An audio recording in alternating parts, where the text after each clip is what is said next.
Avalanche's new scaling solution could bring network capacity closer to 100,000 transactions per second.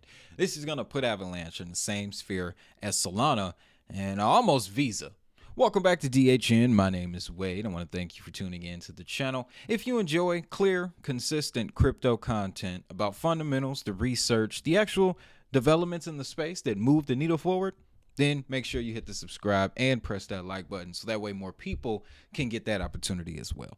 Now let's jump into this because the new scaling solution is called VREX. Now they're going to address a pivotal challenge with blockchain technology, and this addresses what is called in the space the blockchain trilemma. The blockchain trilemma. So the problem is you can't have scalability, speed, and security. Most chains are super secure, not very fast, can't really scale, or they scale incredibly quickly, high transaction speeds, but they're always getting hacked. So now the more premier blockchains are looking for ways to address that problem, and that's what this is going to be for Avalanche. Now, this is going to address scaling to facilitate larger transactions without compromising security or decentralization. The platform employs a novel approach known as decoupled state machine replication. Now, we're not going to dive into the technicals of that. Again, how I described it is what this is going to do for Avalanche. It's going to allow them to be faster, be more secure, scale up while maintaining decentralization, which when you're talking about the regulatory approval and advancement of assets, the name of the game is decentralization right now. But the solution operates by dividing the transaction process into distinct segments. I've read on this before, running them pipelined. It reminds me of the Lightning Network, and it also reminds me of Algorand's state channels. Don't worry, we'll talk about that later. One of its key features is mitigating adversarial issuance attacks by protecting against profit-driven exploits. So there's those hacks, right? The upcoming solution will debut on Hyper SDK before extending to other Avalanche EVMs. Now, in comparison to other blockchain networks, and I love that they added this here to the article, which is sourcing from BN Crypto, by the way. It said, in contrast to traditional blockchains like Bitcoin, where valid transactions are sequentially executed and replicated in each block, VREX DSMR introduces a paradigm shift by enabling transactions to be distributed and organized before validation. This enhances transaction speed by facilitating a higher volume of simultaneous transactions. So the activity on Avalanche is about to go insane. And once they get this to the rest of the subnets on Avalanche, yeah, we're going to see a lot of activity. Now, as I was reading into this, because this was the headline, this wasn't the original headline that I was going to talk about in this video. It really wasn't.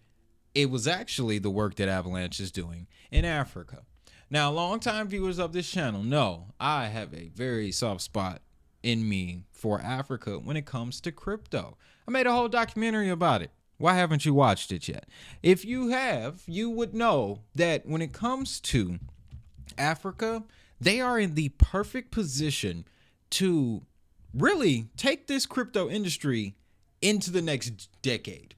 Although sub-Saharan Africa did not have any form of modern infrastructure, there were 10 times as many mobile phones as there were landlines. 60% of the population had mobile phone coverage. Several decades, millennia, like really, they really do. And it's because of the amount of mobile penetration in the market.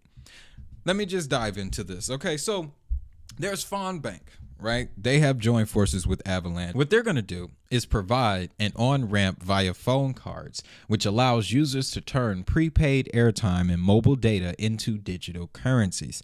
Fonbank Payments and Treasury use Circle Mint. This lets users swap prepaid airtime for USDC and the Euro C stablecoin, making Fonbank a cost-effective solution for cross-border payments. So that Euroc is one of the newest stablecoin products from Circle. It's supposed to be backed by the Euro. And as of now, it's available on Ethereum, Solana, XDC, and Avalanche. with this upgrade that we talked about, the what did they call it here? VREX. With this VREX upgrade, has the capability to increase the reach, the scalability, the security, and the speed of this particular application. And that's going to be very important because there are a lot of numbers on the floor. There are a lot of numbers on the floor, guys. Let me just break it down to you. So this is as of 2021. 64% of sub-Saharan Africa owns at least one smartphone. And there are over 8 billion prepaid SIM cards in circulation, with over 6 billion predominantly across emerging markets. Now, that is the numbers from 2021 that they got from GSMA, right, which is the research firm that put the information together. They published a report in 2023, though.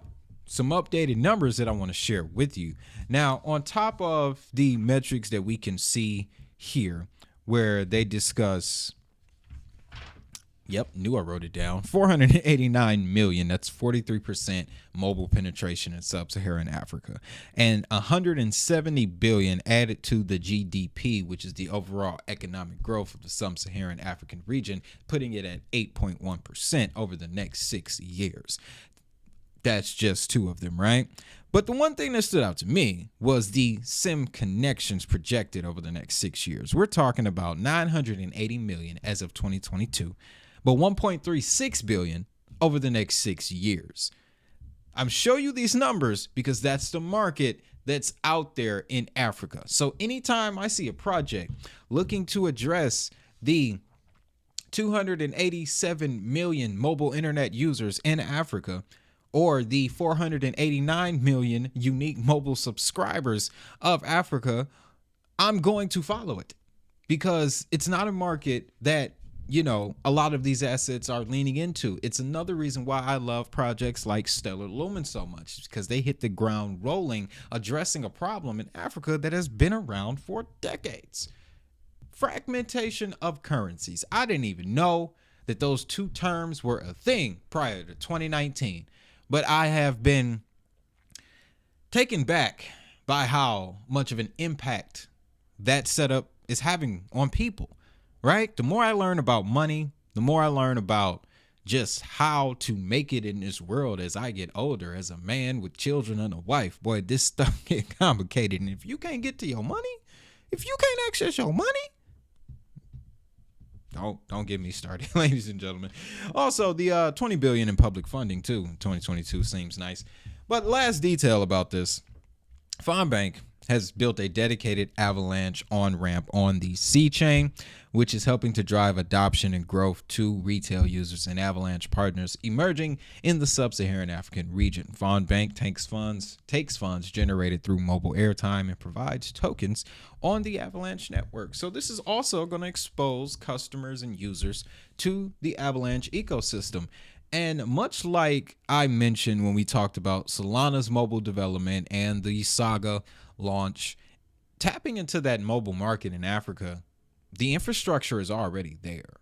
It exists. You don't need to do much else but give the product. And on top of that, the majority of the African population are a lot younger than people realize. That means a lot. Trust me, that means a lot. All right, I'm not going to get too deep into it. Ain't no need to do that. I'll just say this. When compared to other blockchain networks, if this VREX thing goes through and everything goes well, we're talking about currently Avalanche can do 4,500 transactions per second per subnet. Finality, 0 to 15 seconds. And according to several Avalanche blog posts, it's less than that. If this goes through, this would place it above Solana when it comes to transaction speeds. That would make it a top tier project. It would explain why it's been rallying in the last few hours since this news has hit the market. And then another thing you got to think about, Avalanche is into DeFi, gaming, institutional products. Like, this increases network capacity to 100,000 transactions per second. So that means that any of these applications on Avalanche can, within that range, they'll slide right in that range. So it's a lot of factors at play. That's why I decided to start covering Avalanche, guys. This is a pretty interesting company, pretty interesting group. I look forward to getting some members of the team on the channel very soon. All right. I told you these interviews are coming, guys. Big surprise got in store for you in April. Stay tuned. But with that, guys, that's all I got for you. That's it. That's all I'm talking about. I want you to do a few things, though. Check out this Mobile Money Africa documentary on DHN Crypto Docs. Make sure you subscribe because there's another doc coming about Sandeep Naywal, the creator of Polygon. It's going to take you to the other side of the world. But if you want to know why Avalanche getting involved in Africa and how this VREX upgrade could potentially enhance that capability, then yeah, that's the video for you. On the other hand here, I want you to also do this. Avalanche and our channel partner, SafePal, they have self-custody solutions available for us. You can store Avalanche on the SafePal hardware wallet. You can set it to the side. Just let all of these developments happen. And then 12 months from now, you can go back to your wallet. Boom, you're up. All right. And you're going to need an exchange to do all that on. I'm using Uphold right now. Links to both will be down in the description. Also, memberships are back open, so if you want to contribute to the growth of an aspiring crypto personality for less than the price of a cup of coffee, you too can contribute to changing the world. With that, I'm done talking, guys. Always remember, if the money is digital, so is the hustle.